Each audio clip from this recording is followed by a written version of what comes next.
রব্বিল আলামিন বাংলাদেশের এক সংকট মুহূর্তে আমরা আপনার দরবারে হাত পেতে দিয়েছি মাহবুদ। হে রব্বিল আলামিন, আপনি নিশ্চয়ই অবগত মাহবুদ, আমাদের সহযোদ্ধা, আমাদের বিপ্লবী, আমাদের ভাই ভারতীয় আধিপত্যবাদের বিরুদ্ধে কথা বলতে গিয়ে আমরা যতটুকু জানতে পেরেছি, উসমান হাদি ভাইয়ের মাহবুদ গুলিবিদ্ধ হয়ে তিনি ঘুমায় যাওয়ার সংকটাপন্ন মুহূর্তে চলেছে মাহবুদ। আমরা তার জীবনের মধ্যে সংকটাপন্ন মাহবুদ। ইয়া রব্বিল আলামিন, আমাদের বিপ্লবী ভাইকে আপনি বাঁচিয়ে দিন। রব্বিল আলামিন, যিনি যে নতুন রাজনীতি শুরু করতে চেয়েছিলেন, সন্ত্রাসবাদের বিরুদ্ধে যে রাজনীতি শুরু করতে চেয়েছিলেন, সে রাজনীতির সূচনা করার জন্য হলো মাহবুদ আমাদের ওসমান হাদি ভাইকে বাঁচিয়ে দিন।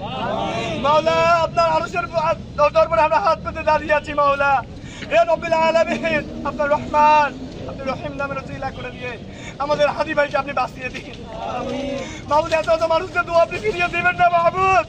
মাহবুদ, এই বাংলাদেশের স্বাধীনতা সার্বভৌমত্ব থেকে বাঁচাতে হলো আমাদের হাদি ভাইকে দরকার মাহবুদ। মাহবুদ, আপনি আমাদের হাদি ভাইকে বাঁচিয়ে দিন। আমাদের সার্বভৌমত্বের প্রতীক আমাদের হাদি ভাইকে বাঁচিয়ে দিন। মামলা, আমাদের আধিপত্য বিরুদ্ধে শক্তির বিরুদ্ধে দাঁড়ানো একজন যোদ্ধাকে বাঁচিয়ে দিন। মাহবুদ, আমাদের হাত দোয়াকে আপনি ফিরিয়ে দিবেন না। ইয়া রব্বিল আলামিন, আমাদের দোয়াগুলোকে আপনি কবুল আর মঞ্জুর করে নিন। বাংলাদেশ থেকে চিরদিনের জন্য সন্ত্রাসবাদের রাজনীতিকে ফিরিয়ে দিন, মুছিয়ে দিন এই রাজনীতিকে মাহবুদ। মাহবুদ, আমাদের নতুন ধারার রাজনীতি শুরু হচ্ছে মাহবুদ, সেই রাজনীতিকে আপনি হেফাজত করুন। আমাদের হাদি ভাইকে হেফাজত করুন, হাদি ভাইয়ের পরিবারকে আপনি হেফাজত করুন।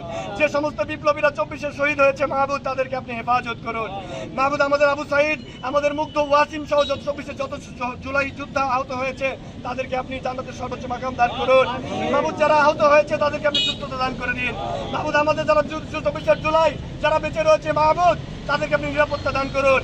সর্বশেষ দোয়া করতে চাই মাহবুদ, আমাদের হাদি ভাইকে ফিরিয়ে দিন, যে কোনো মূল্যে আমাদের হাদি ভাইকে। ওখানে দাওয়ানা আলহামদুলিল্লাহি রাব্বিল আলামিন।